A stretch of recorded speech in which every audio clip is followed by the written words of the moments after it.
Bueno, vamos a continuar con Mateo, hermanos. Mateo 27, del 51 al 56. Me voy a permitir darle lectura. La palabra de Dios dice: He aquí el velo del templo se rasgó en dos, de arriba abajo, y la tierra tembló, y las rocas se partieron, y se abrieron los sepulcros, y muchos cuerpos de santos que habían dormido se levantaron, y saliendo de los sepulcros, después de la resurrección de él, vinieron a la santa ciudad, y aparecieron a muchos. El centurión y los que estaban con él guardando a Jesús, visto el terremoto y las cosas que habían sido hechas, temieron en gran manera y dijeron: verdaderamente este era Hijo de Dios. Estaban allí muchas mujeres mirando de lejos, las cuales habían seguido a Jesús desde Galilea, sirviéndole, entre las cuales estaban María Magdalena, María la madre de Jacobo y de José, y la madre de los hijos de Zebedeo. Estamos llegando al clímax del sufrimiento de nuestro Señor Jesucristo. Él ha sido traicionado, ha sido entregado por uno de sus discípulos que lo siguió durante 3 años y medio. También ha sido negado por otro de sus discípulos también. El círculo íntimo de Jesucristo le negó. Ha sido entregado, ha sido sentenciado y ha sufrido el más terrible castigo que nadie jamás ha sufrido en estos días. Y por sobre todo nuestro Señor Jesucristo fue muerto en la cruz. En Mateo 27:50 dice: mas Jesús, habiendo otra vez clamado a gran voz, entregó el Espíritu. El día de hoy veremos, hermanos, 3 efectos que nos llevarán a comprender el sacrificio de Cristo en la cruz. Número 1, vamos a ver el efecto sobre el templo y el efecto sobre la naturaleza. El versículo 51, la parte A, nos dice: he aquí el velo del templo se rasgó en dos, de arriba abajo. Este es uno de los efectos que sucedieron inmediatamente de que Jesús murió en la cruz. El velo del templo se rasgó. Pero no solamente Mateo habla de este velo, también los otros 2 evangelios hablan de este velo. Lucas lo narra antes de la muerte de Jesús, pero Marcos y Mateo lo narran justamente cuando Jesucristo muere en la cruz. Este velo estaba en el lugar santo y el lugar santísimo del templo. Hebreos 9:3 nos dice que tras el segundo velo estaba la parte del tabernáculo llamada el lugar santísimo. Y este velo, como lo vemos allá en Éxodo, estaba hecho de lino fino, lino finísimo. Estaba hecho Dios lo había ordenado así que se hiciera con lino torcido. Y esta palabra torcido, hermanos, quiere decir unas 6 veces encimado, y su espesor más o menos era entre 10 y 15 milímetros de espesor de este velo. El ancho más o menos tenía unos 9 metros de ancho por unos 15 de alto, y era imposible que un humano pudiera partir este velo con su propia fuerza. No se podía hacer esto. Solamente Dios lo pudo hacer cuando murió en la cruz. Y este velo, hermanos, era el que aislaba a los sacerdotes que ministraban en el lugar santo del arca del pacto y del propiciatorio que se encontraba en el lugar santísimo. Recordemos, hermanos, que en los tiempos antes de que muriera nuestro Señor Jesucristo, los sacerdotes eran los únicos, o el sumo sacerdote era el único que podía entrar, y solamente entraban una vez al año. No entraban más tiempo. Levítico 16:2 dice: y Jehová dijo a Moisés: di a Aarón tu hermano que no en todo tiempo entre en el santuario detrás del velo, delante del propiciatorio que está sobre el arca, para que no muera, porque yo apareceré en la nube sobre el propiciatorio. Los sacerdotes no pueden entrar cada rato, ellos entraban solamente una vez al año. Y este fenómeno, hermanos, ocurre exactamente a las 3 de la tarde. Justamente cuando Jesucristo está expirando en la cruz, se rompe entonces el velo. Justamente cuando los sumos sacerdotes el sumo sacerdote estaba ofreciendo la expiación. ¿Qué pasó, hermanos? ¿Cuál es el efecto de que nuestro Señor Jesucristo muriera en la cruz? Ya vimos que se rompe el velo. Y desde ese momento que Jesucristo murió, ya no hubo más necesidad de que el sacerdote ofreciera expiación. Desde ese momento el sumo sacerdote había desaparecido. Al fin ya no tenía que entrar solamente el sumo sacerdote a ofrecer la expiación. ya había aparecido desde este momento, hermanos, el verdadero Cordero de la expiación. El verdadero Cordero ya había sido inmolado, ya había sido ofrecido en sacrificio por el pecado de todos nosotros. El verdadero propiciatorio ahora sería revelado para todos. Ya no eran necesarios a partir de ese momento ningún símbolo, ningún emblema que tuviera que suceder ahí. Hermanos, el hecho de que se rasgara este velo en dos fue el abolir de una manera definitiva la prohibición de la entrada al templo, al lugar santísimo. Ahora todos tenemos, por ese rompimiento del velo, la entrada inmediata a la presencia de nuestro Dios. A partir de ahora, el velo ya no existe más en la ley mosaica. De hecho, la ley mosaica ya no existe más. Y sus rituales también han desaparecido. Hebreos 10, del 19 al 22 dice que: así que, hermanos, teniendo libertad para entrar al lugar santísimo por la sangre de Jesucristo, por el camino nuevo y vivo que Él nos abrió a través del velo, esto es, de su carne, y teniendo un gran sacerdote sobre la casa de Dios, acerquémonos con corazón sincero, en plena certidumbre de fe, purificados los corazones de mala conciencia y lavados los cuerpos con agua pura. Acerquémonos con confianza, acerquémonos con libertad a la entrada del lugar santísimo. Ese velo ha sido roto, ya no tiene que entrar más el sumo sacerdote. Ahora todo el que quiera entrar a la presencia del Señor es libre de entrar. Hebreos 4:16 nos dice: acerquémonos pues confiadamente al trono de la gracia para alcanzar misericordia y hallar gracia para el oportuno socorro. Esto solamente podría ser así. La muerte del Señor Jesucristo en la cruz era para que todo aquel que quiera acercarse ahora pueda hacerlo libremente y con confianza. El efecto sobre la naturaleza, 27:51b, vemos, dice: la tierra tembló y las rocas se partieron. Ese temblor, hermanos, evidentemente fue muy grande. El texto nos dice que las rocas se partieron, es decir, se abrieron, se hizo una hendidura en las rocas. Y con frecuencia, cuando ocurren estos terremotos, pues las piedras se abren o hay derrumbes. Pero aquí vemos la presencia de Dios. Y ese tipo de enseñanza la encontramos frecuentemente en el Antiguo Testamento. Pero el temblor que Mateo nos narra aquí, hermanos, está relacionado con la muerte de Jesucristo, el efecto sobre la naturaleza. Y ese terremoto, hermanos, era un anuncio del cielo, de la cruz, no solamente para la salvación de los santos, sino también para el juicio de los posteriores días de aquellos que han crucificado a Jesús. Estamos viendo, hermanos, tres efectos que nos llevarán a comprender el sacrificio de Cristo en la cruz. Ya vimos el efecto número 1, el efecto sobre el templo y la naturaleza. Ahora veremos el efecto sobre los santos, versículos 52 y 53. Y se abrieron los sepulcros, y muchos cuerpos de santos que habían dormido se levantaron, y saliendo de los sepulcros, después de la resurrección de Él, vinieron a la santa ciudad y aparecieron a muchos.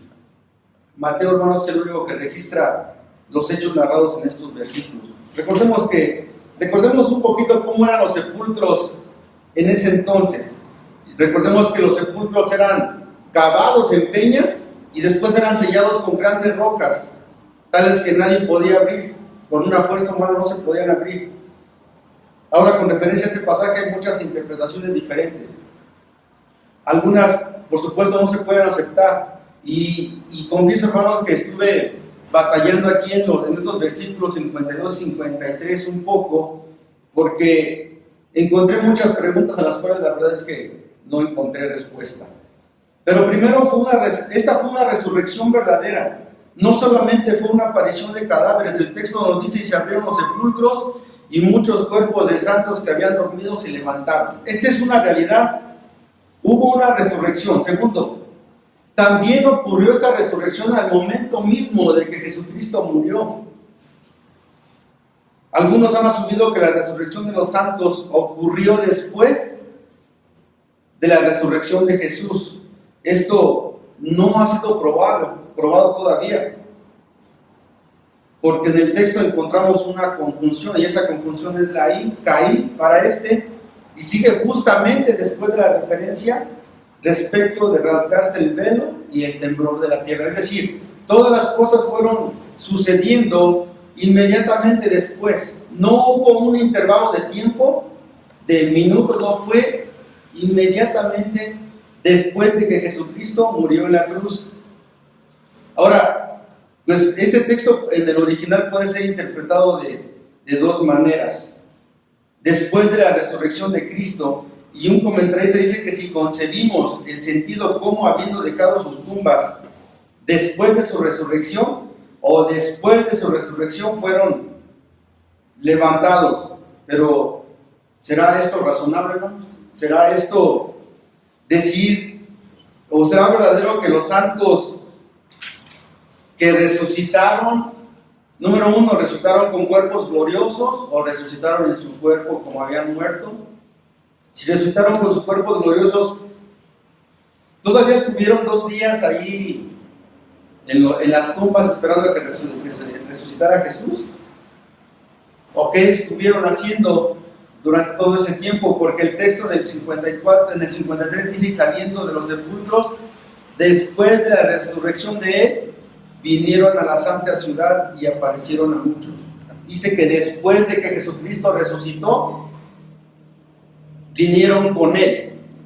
Y yo les confieso, hermanos, que no encontré respuesta a esto, solamente me apoyé en 2 de Pedro 1:19, donde dice, tendremos también la palabra profética más segura, a la cual así tienen que estar atentos. La verdad es que no encontré respuesta a estos dos textos, hermanos, pero lo que sí sabemos es que después de que Jesucristo murió, resucitaron estos hombres santos para después de que Él resucitara, pues lo acompañaran y apareciéndoles a muchos, aún los que se llama la Santa Ciudad. De modo, hermanos, que el texto no nos indica el paradero de estos santos, a dónde fueron, si volvieron a morir o no, si se fueron con el Señor en cuerpo y alma o no. Yo no encontré, la verdad, esta respuesta a estos pasajes, y solamente me apoyé en 2 de Pedro 1:19. ¿Qué aprendemos de este texto, hermanos? Se abrieron las tumbas, y la verdad es que esto nos revela que Jesús conquistó la muerte. Eso podemos decir. Al morir y resucitar, Jesucristo destruyó el poder de la tumba a causa de su vida, su muerte y su resurrección. La tumba ahora, hermanos, ha perdido el poder. El sepulcro ha perdido su terror. La muerte ha perdido su tragedia. Porque estamos seguros, hermanos, de que como Jesucristo vive, también nosotros viviremos juntamente con Él. Les recuerdo, hermanos, que estamos viendo 3 efectos que nos llevarán a concluir el sacrificio de Cristo en la cruz. Ya vimos número 1, el efecto sobre el templo y la naturaleza. Número 2, el efecto sobre los santos. Y número 3, veremos el efecto sobre los presentes. Versículos 54 al 56. El centurión y los que estaban con él guardando a Jesús, visto el terremoto y las cosas que habían sido hechas, temieron en gran manera y dijeron, verdaderamente este era Hijo de Dios. La naturaleza que vemos aquí, hermanos, generalmente a la gente le parece indiferente el sufrimiento humano, pero aquí como el centurión lo ve, a una naturaleza le responde y lo que ocurrió a Jesús, y se menciona el terremoto. Esto lo estaba viendo el centurión, pero añade, y las cosas que habían sido hechas, o las cosas que habían ocurrido. Sin duda, la referencia a estos efectos, el terremoto y todo lo que vio el centurión, pues fueron visibles, fueron verdaderas. Él las vivió, no solamente él, sino la gente que con él estaba. Vio también las rocas partidas, vio los sepulcros abiertos. Y también esto podría ocurrir, podríamos añadir un poquito más a lo que vio la densa oscuridad durante 3 horas que estuvo ahí viviendo este centurión. cuando este hombre o la multitud estaba viendo todo esto, notoriamente se vio afectado, a punto de temer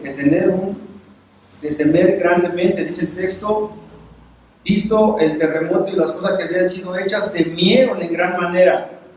Esto es estar atemorizado. Él jamás había visto esto. Mateo nos informa que no solamente el centurión, sino aún los que estaban con él, los soldados que estaban bajo su mando, se vieron igualmente afectados por todo lo que pasó después de la muerte de Jesús. Vemos, hermanos, que aquí las primicias de la salvación por la muerte de Jesucristo. El centurión había estado, juntamente con su gente, había estado de acuerdo en crucificar a Jesús. No había creído en él. No, este hombre se había volado antes de Jesucristo. No lo había dicho que él no era Dios. Él había humillado a Jesús ante la multitud. Pero no solamente él se estremece y le da miedo aún. La multitud dice que se arrepintió. Lucas 23:48 dice: y toda la multitud de los que estaban presentes en este espectáculo, viendo lo que había acontecido, se volvían golpeándose en el pecho. Vemos que no solamente el centurión, hermano, se arrepintió aquí y dijo: verdaderamente este era el Hijo de Dios.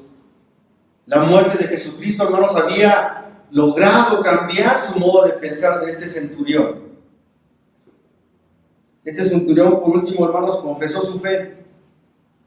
Cualquiera que fuera la calidad de esa fe, el centurión es un nuevo testigo de ahora en adelante de Jesús. Es la primicia de la cosecha de Jesucristo a través de su muerte. Mateo dice: exclamaron, verdaderamente este era el Hijo de Dios. ¿Cuántos y cuántos hermanos han convencido emocionalmente por lo que han visto? Estos hombres se convirtieron por el pánico, pero no hay problema. Recordemos que el Señor lo que ve es el corazón. También Moisés, ¿recuerdan? Tuvo miedo cuando venía bajando del monte. Dijo: ay de mí que soy muerto. Otro santo, dice: ay de mí que soy muerto, dijo otro santo, pues siendo pecador mis ojos han visto al Santo de Israel. Usted no pensaría lo mismo si viera lo mismo, hermanos. No se arrepentiría igual, no sentiría temor viendo lo mismo, viendo los poderes divinos actuando en nuestra limitación. Yo creo que nos arrepentiríamos igual. Todo esto que pasó, hermanos, hasta los más insensibles soldados que poco antes habían estado torturando a Jesús, burlándose de él, recibieron también los efectos de su muerte de Jesús. Para estos soldados, para este centurión, Jesús ya no era más el rey de la burla. Al ver su muerte y todo lo ocurrido, ahora estaban seguros de que Jesucristo era el Hijo de Dios. Ya no había duda para ellos. ¿Qué transformación vemos de estos hombres? Después de estarse burlando de Jesús, ahora decir que verdaderamente era el Hijo de Dios. Como lo dije, ellos solamente eran las primicias de todos los gentiles, de los hombres que empezaron a ser salvos. Y que de ese momento en adelante la mayoría llegaría a la conclusión. Hermanos, nosotros también hemos recibido bendiciones de Jesús. También hemos contemplado sus poderes en nuestra vida. Y un poder de ellos es el que Jesús nos haya haber salvado del juicio eterno al que estábamos condenados. Ahora por su muerte también en la cruz, nosotros también tenemos salvación. Vemos el punto número 3, efectos sobre los fieles que siguen a Jesús de lejos. Versículos 55 y 56. Estaban allí muchas mujeres mirando de lejos las cuales habían seguido a Jesús desde Galilea, sirviéndole, entre los cuales estaban María Magdalena, María la madre de Jacobo y de José, y la madre de los hijos de Zebedeo.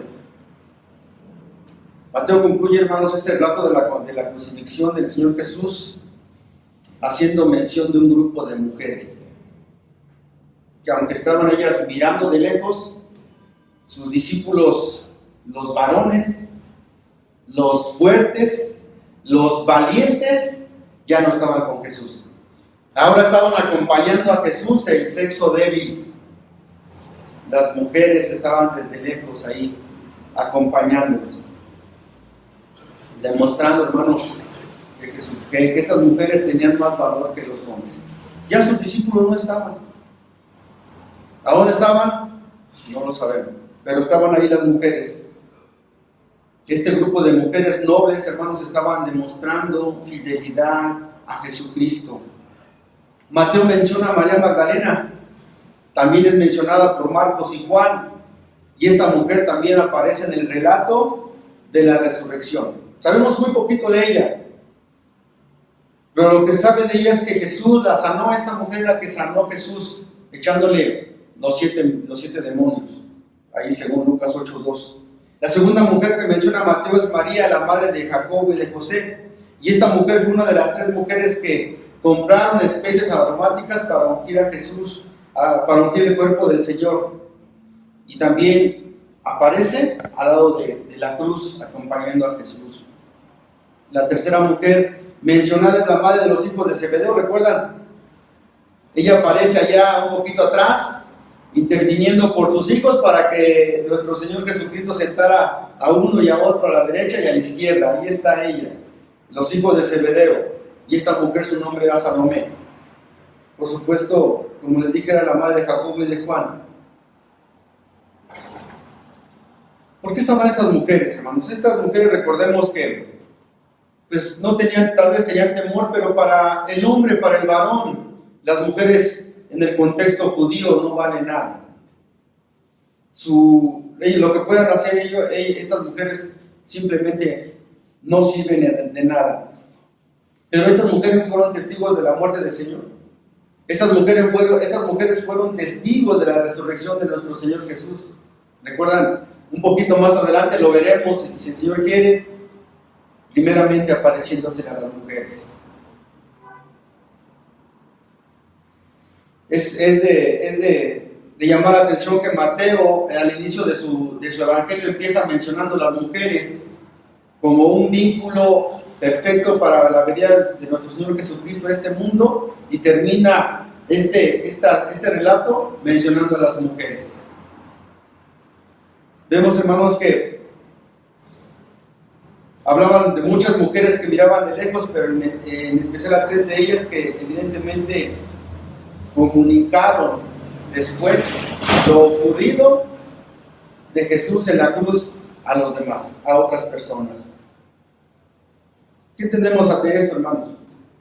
Entendemos que estos efectos en general de la muerte de nuestro Señor Jesús es de suma importancia para nosotros, ya que nos indican el significado de la muerte de Cristo para los que somos hijos de Dios, en todo clima y en toda nación. Tenemos ahora, hermanos, por la ruptura del velo, la entrada libre al trono de Dios y a su santuario celestial, por medio de la muerte de Cristo. Jesucristo nos ha dado un universo renovado completamente. Nos ha dado la herencia, hermanos, de una vida espiritual que jamás verá la muerte. Todas las señales, hermanos, que enfatizan la majestad de la persona que dio su vida a Jesucristo al rescate de muchos. Tenemos también la sencilla pero significativa mención de las mujeres, como ya se los dije, que vieron el final. Todos los discípulos la abandonaron, pero ellas estaban ahí. Se ha dicho al contrario que los hombres, las mujeres no tienen nada que temer, porque su posición pública era tan poco importante que nadie se fijaría en ellas. Pero más que eso, hermanos, estas mujeres amaban a Jesús. Y ante el amor, el temor desapareció. desaparece. Estas mujeres, recuerden que venían sirviendo a Jesús con sus propios recursos. Ellas compraban todo, pero por amor venían sirviendo a Jesús y estaban ahí presentes en la crucifixión. Estas mujeres, hermanos, dieron todo, y aún después de la muerte y la resurrección de Jesús irán a comunicar lo que vieron, lo que vivieron y lo que han escuchado de nuestro Señor Jesús. Quisiera animarles, hermanos, a que tomáramos en cuenta estas mujeres que estuvieron con Él, y no hubo temor que les hiciera que estuvieran viviendo todo lo que el Señor Jesús pidió. Estas mujeres fueron y después comunicarían. Hagamos de estas mujeres, hermanos, comuniquemos lo que el Señor ha hecho con nosotros. Compartamos también las buenas nuevas de salvación. Permítame concluir con esta ilustración. Una familia estaba viajando en su carro con las ventanas abajo, disfrutando del aire fresco del verano, cuando de repente una avispa grande y negra entró por la ventanilla y empezó a zumbar por todo el carro. Una de las niñas iba atrás en el asiento y era alérgica al piquete de avispa. La niña estaba atemorizada. Si la avispa la picara, pudiera morir dentro de una hora. El padre maneja el carro al lado de la carretera, lo para e intenta agarrar la avispa. De repente la atrapa con su puño y espera lo inevitable. La avispa lo pica y el padre con gran dolor deja suelta la avispa. Viendo que la avispa estaba volando de nuevo, la hija vuelve a su estado de pánico. ¡Papá! ¡Me va a picar!, grita su hija. Su padre, calmado, dijo: no, mija, no te va a picar. Mira mi mano. El aguijón de la avispa está en mi mano. Ya no te hará ningún daño. Pero el papá se quedó el aguijón en la mano del papá y ya el veneno ya no es venenosa para la niña, ya no le va a hacer daño. Y entonces, la conclusión es que ella ya no va a morir, ya no le va a picar. ¿y nosotros, el piquete, el aguijón lo recibió nuestro Señor Jesús. Él ha vencido la muerte por nosotros. Bien, eso para la próxima es muy bueno.